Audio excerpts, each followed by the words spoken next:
বিএনপির মুখে কালি পড়া কি বাকি আছে? বাকি আছে না আছে সেটা আপনারা বিবেচনা করেন, আমি তো বলবো না। আমি বলবো না। আমি আরেকটা কথা আপনাকে বলি, একটা মামলা হয়েছে, একজন মহান নেতা কিছুদিন আগে গাজীপুর গেছিল, কোন দলের সেটাও বলবো না, বললে পরে আমার আবার আল্লাহ কি করে জানি না। উনি যাওয়ার পর উনার গাড়িতে আক্রমণ করার একটা নাটক করা হইল। আমি যদি কথা আমার সাথে কেউ চ্যালেঞ্জ করতে পারে, কারণ আমি লয়ার, আমার কাছে কেসগুলো আসে।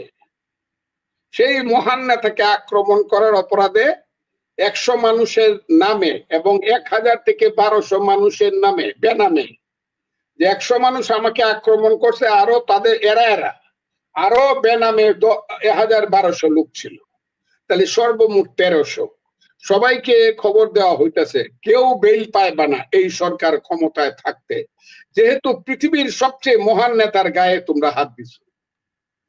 কারণ যেই নেতা আঙ্গুল হেলাইলে পরে আওয়ামী লীগের মতো একটা 75 বছরের দল, তার রেজিস্ট্রেশন বাতিল হয়ে যায়, সে ধ্বংস হয়ে যায় আওয়ামী লীগ, সেই মহান নেতার গায়ে তোমরা হাত দিছো, কাজেই তোমরা বেরোতে পারবে না, সব জেলে দেবে। জেলে যাওয়ার সঙ্গে সঙ্গে তার কাছে প্রস্তাব যায়। কি প্রস্তাব? তুমি তো এফআইআর এর আসামি, তোমাকে করা হয়নি, তোমাকে যেহেতু পুলিশ ধরছে, আমাদেরকে দিবা 5 লাখ টাকা আর পুলিশকে দিবা 5 লাখ টাকা। সেই 10 লাখ টাকা হলে তোমার যেহেতু নাম নাই, বাদী গিয়া বলবে তার ব্যাপারে বেল দিলে আমার কোনো আপত্তি নাই। আমি এগুলা কয়ে দিতেছি কথাগুলা। আর কালকে এসে কেন্দে কেন্দে 3 জনের স্ত্রী আমাকে বইলা গেছে, যেহেতু আমি 3 জনের বেল করাইছি হাইকোর্ট থেকে, ঈদের আগে 3 জনের বেল করাইছি হাইকোর্ট থেকে, একটা বেঞ্চ থেকে দিয়া দিল। কি কারণে দিল আমি জানলাম না, দিয়া দিল বেল, এবং সে তারা বাইরে হয়ে গেছে গা। কাজে আমার কাছে আইসা বলতেছে যে হয় আমাদেরকে আপনি বাইর করে দিবেন, না হলে 25 লক্ষ টাকা দিলে নাম যাদের আছে তাদেরকে আমরা গাজীপুর থেকে বেল করে দিতে পারবো। আর একটা মামলার চাঁদাবাজি বলেন আর একটা মামলার দুর্বৃত্তায়ন বলেন, সেই কারণে ওখান থেকে 50 থেকে 100 কোটি টাকার খেলা হচ্ছে, যে এই মামলার থেকে 50 থেকে 100 কোটি টাকা তারা নিয়ে আসবে। এই যদি দেশ হয়, এই দেশটা শেষ হয়ে যাক, এই দেশ চাই না। প্রত্যেকটা মামলায় মামলায় সব জায়গাতে লাখে লাখে টাকা, লাখে লাখে টাকা এক একজন মানুষের কাছ থেকে নেওয়া হচ্ছে, অথচ সেই মানুষগুলো দোষী না। কিন্তু দেখা যাচ্ছে যারা দোষী, অনেক মানুষের নামে মামলা মোকদ্দমা দেওয়া হয় নাই। জিজ্ঞাসা করলাম কেন, বললো এইটার পিছনে ভিন্ন কারণ আছে, এবং সেই ভিন্ন কারণেরটা হইলো অর্থনৈতিক। আমি আপনাকে বলি, দেশ এইবার একটা হইলো কোন রিয়েল মামলা মোকদ্দমা হচ্ছে না, হইলে পরে চাঁদাবাজি হচ্ছে। 2 হইলো আইনে আদালতে আসলে পরে এই যে অবস্থাটা বললাম সেই অবস্থাটা হচ্ছে।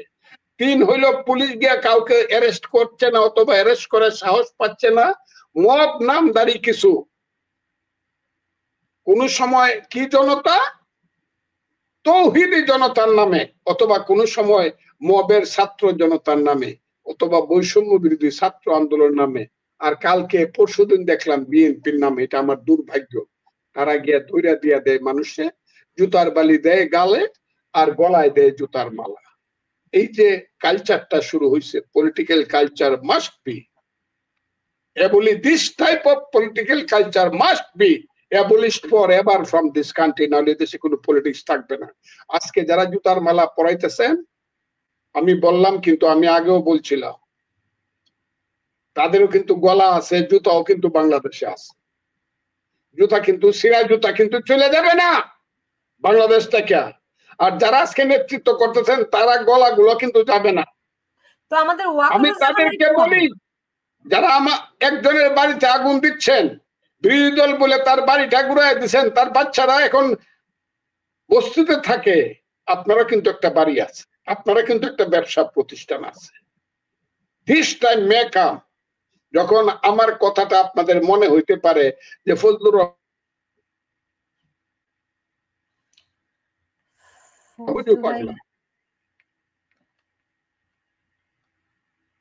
আপনার ইন্টারনেটে কি সমস্যা হচ্ছে কিনা, আপনার কথা শুনতে পাই না। হ্যালো, জি, হ্যাঁ, হ্যাঁ, এখন পাচ্ছি। জি। মাঝখানে একটুখানি পজ হয়ে গেছিল। হ্যাঁ। আমি এই সত্য কথাগুলা বললে কালকে দেখবেন বলবে ফজু পাগলায় কয় কি যে কিছু ওই কিছু ধর্ম ব্যবসায়ীরা বলবে। আর ওই মালয়েশিয়াতে বৈশা আছে, এদের চেহারা গুলা দেখি, ওই দূরে বৈশা আছে, এদের চেহারা গুলা দেখি, আমাকে কি বলে সেটা বলবো না, তবে আমার কাছে মনে হয় আমাকে যারা বকাবকি করে সব হইলো স্বাধীনতা বিরোধী অথবা স্বাধীনতা বিরোধীর সন্তান, নতুন প্রজন্ম। এরা আমাকে, আর যারা মুক্তিযুদ্ধ বিশ্বাস করে, যারা মুক্তিযুদ্ধ বিশ্বাস করে তারা ফজলুর রহমানকে কেউ বকে না, এটা আমি বুঝে ফেলছি। এবং এদের মুখ এখন বন্ধ হয়ে গেছে, কারণ আমাকে যদি বকাবকি করে তাইলে মানুষ কিন্তু বুঝে এরা কারা। আমি কিন্তু এদের মুখগুলা, কালো মুখগুলা খুব সুন্দরভাবে মানুষের সামনে উন্মোচন করতে পেরেছি। এখন কিন্তু আর আগের মতো বলে না 47-এই স্বাধীনতা, 24-এই স্বাধীনতা, 71-এ আর কিছু না, এখন কিন্তু অত বড় মুখ করে বলে না। তবে এখন শুনতাছি ষড়যন্ত্র চলতেছে, কোন ডেটকে কেন্দ্র করে নাকি বাংলাদেশের সংবিধানটা ছুঁড়িয়া ফালাইয়া দিব।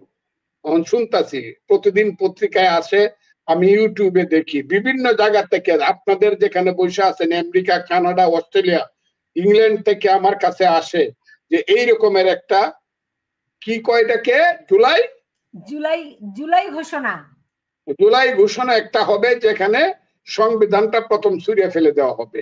বাপের বেড়া হইলে সংবিধানটা যদি ছুঁড়িয়া ফেলায় কেউ দিতে পারে এই দেশে, কথাটা খুব ক্লিয়ার, সংবিধান পরিবর্তন হইতে পারে through a process of parliament, কিন্তু যারা সংবিধানটা যদি ছুঁড়ে ফেলায় দিতে পারে 5ই আগস্ট কেন্দ্রিক বা জুলাই কেন্দ্রিক, যারা বলতেছে যে এইখানে আর কোনো থাকবে না, আইন থাকবে না, আদালত থাকবে না, কিছুই থাকবে না, বিপ্লবী সরকার দেশ চালাবে তাদের ইচ্ছা মতো মবের মাধ্যমে, আমি কিন্তু খুব ক্লিয়ারলি বলে দেই, এত ভাত দুধ দিয়ে মাখায়েন না, গলায় কাটা লাগবে। কিন্তু এত ভাত দুধ দিয়ে মাখায়েন না, এই কাজটার দিকে যায়েন না, এটা করেন না, তাহলে এই দেশের গন্ডগোল আর কোনোদিন মিটবে না, কোনোদিন মিটবে না। যারা এই দেশের নাম পরিবর্তন করতে চান, সংবিধানটাকে যারা ঢিল মেরে ফেলে দিতে চান, যারা এই দেশকে সাম্প্রদায়িক জঙ্গি দেশ হিসাবে পৃথিবীর বুকে প্রতিষ্ঠিত করতে চান, তাদেরকে খুব ক্লিয়ারলি বলে দিলাম, এত ভাত দুধ দিয়া মাখায়েন না, এত সোজা না, এখনো মুক্তিযোদ্ধারা মরে নাই। আপনার একজন বিপ্লবী ডক্টর আলী রিয়াজ, যিনি জাসদ করতেন, বামপন্থী, তারাই তো এগুলো করছে। কে কে? ডক্টর আলী রিয়াজ। ডক্টর আলী রিয়াজের আমি ওটা ওই শানে নজরুলটা আমি পাইছি, শানে নজরুলটা আমি পামু। ডক্টর আলী রিয়াজ কে? Who is doctor Ali Riaz in Bangladesh? আমার দল যায় বলে আমি কিছু বলি না, এই দেশের মানুষের ব্যক্তিত্ব সব ধ্বংস হয়ে গেছে বলে আমি চুপ করে থাকি। আলী রিয়াজ কে? Who is Ali Riaz in Bangladesh? সে মার্কিন নাগরিক। খলিল কই? Where is Khalilur Rahman? সমস্ত ইস্ট ইন্ডিয়া কোম্পানির লর্ড ক্লাইভ, কালো ক্লাইভদের কাইন্না বাংলাদেশটাকে সাজাইতে চায়। এটার ইতিহাসে কিন্তু এর উত্তর একদিন দিতে হবে, কিন্তু এর পরিণাম কিন্তু খুব ভালো না। দেখতেছি আলী রিয়াজ মাঝে মধ্যে বাগ দেয়, ওই বড় বড় পত্রিকার মধ্যে কথা লেখে আলী রিয়াজ।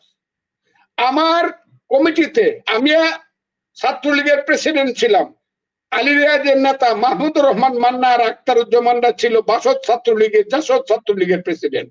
আমরা বন্ধু, আমি আর মাহমুদুর রহমান মান্না, আখতারুজ্জামানরা আমরা বন্ধু। আলী রিয়াজরা তাদের কর্মী ছিল। আলী রিয়াজের মতো হাজার হাজার কর্মী হতভাগা ফজলুর রহমানের ছিল এবং এখনো বাংলাদেশে আছে, এবং আলী রিয়াজকে পড়ানোর মতো কর্মীও আমার আছে। আমি লাগবে না, আমি চ্যালেঞ্জ করলাম, আলী রিয়াজের যে রেজাল্ট তার চেয়ে ভালো রেজাল্ট অন্তত আমার 500 কর্মীর বাংলাদেশে আছে। ফজলুর জন্য 500 আমি বললাম 500 কর্মীর বাংলাদেশে আছে। আমি কোন সময় ফার্স্ট ডিভিশন না পাইলে অনার্সে এম এতে আমি আমার সেন্ট্রাল কমিটির মেম্বার করি নাই। ছাত্রলীগ আর ছাত্র রাজনীতি। করতে পারবেন আপনি, আলী রিয়াজকে করতে পারবেন, উনি ঢাকা ইউনিভার্সিটির। আলী রিয়াজকে আমি গণি না, আমি আলী রিয়াজকে গণি না, কথাটা খুব ক্লিয়ার, কাজগুলা করে দেখো। এই দেশ কিন্তু এমনি যাবে না। তারা কোন অধিকারে এত কিছু বেসিক জিনিস করে? আমি সেন্ট মার্টিন দ্বীপ দিয়া দিব, আবার বলছে কি সমুদ্র বন্দর দিয়া দিব। যারা বিরোধিতা করে তাদের প্রতিহত করতে হবে। আমি তো জনাব অধ্যাপক মোহাম্মদ ইউনূস সাহেব, আমার চেয়ে অনেক বড়, আপনি 9 বছরের বড়, আপনাকে আমি শ্রদ্ধা করি, আপনার মুখ থেকে এই ধরনের কথা শুনতে চাই না। আমি বিরোধিতা করি, এখন আমারে প্রতিহত করেন। আমি চট্টগ্রাম বন্দর দিব না, আমি বারবারই বলি আমার মা গরিব। মদ দিয়ে জুতার মালা পরিয়ে দিবে, আমি তা দিতে পারে। আমি খুব ক্লিয়ারলি বলছি আমার মা গরিব, আমার দেশ গরিব। দেশ হলো আমার মা। মুক্তিযুদ্ধের মাধ্যমে আমি দেশ সৃষ্টি করছি, এর নাম বাংলাদেশ। আমার মা গরিব, তাকে আমি সুন্দর শাড়ি পরাইতে পারি না, তাকে আমি ঠিক মতো ভাত খাওয়াইতে পারি না, ওষুধ দিতে পারি না রোগে সুখে। কিন্তু একজন জমিদার যদি এসে বলে আমার মাকে বিয়ে দিলে পরে সে বেনারসি শাড়ি পরাবে, আমাকে যদি বলে তোর মারে আমার কাছে বিয়া দে, আমি বেনারসি শাড়ি পরাবো, আমি সেই জমিদারের কাছে আমার মাকে বিয়া দিব না। এই কাজটা জনাব ইউনূস সাহেবরা কইরেন না, কইরা দেখেন কি হয়। এখন যখন তখন কিছু হবে কিনা জানি না। এখন তো ওই যে কেউ খাল দেওয়া কেউ পিছাইছেন, এটা কি কয় বাংলায় কয় করিডোর, খাল ইংরেজিতে কয় করিডোর দেওয়া কেউ তো পিছাইছেন, চ্যানেল দিতে চাইছেন। না না না, আমরা দিব না। সেন্ট মার্টিন দ্বীপ থেকে কালকে ফোন আসছে, কক্সবাজার থেকে, কালকে না পরশুদিন আমার কাছে ফোন আসছে। সেইখানে বলা হচ্ছে সেইখানকার আদিবাসীদেরকে, যারা আবাসী, যে তোমরা অন্য জায়গাতে স্থান দেখো, সমুদ্রের ওই পারে কক্সবাজারে, আমরা তোমাদের টাকা দিয়ে দিব, এখান থেকে তোমাদের চলে যেতে হবে। আমাকে ফোন করে বারবার বলা হচ্ছে। আমার সেন্ট মার্টিন দ্বীপ কি কাউকে দিয়ে দেওয়া হয়েছে? তা না হলে 10 মাস যাবত আমরা ওখানে যেতে পারি না কেন? কাজী ইউনূস সাহেবরা আমার সংবিধান বদল করে দিবেন, আমার মুক্তিযুদ্ধ ফালায় দিবেন, মুক্তিযোদ্ধার গলায় আপনি জুতার মালা দিবেন, গালে জুতার বাড়ি দিবেন, আমার চট্টগ্রাম বন্দর দিয়া দিবেন, আমার দেশের ভিতর দিয়া যুদ্ধ করার করিডোর দিয়া দিবেন, আমার সেন্ট মার্টিন দ্বীপে স্টিমার লাগাইবার জায়গা দিয়া দিবেন।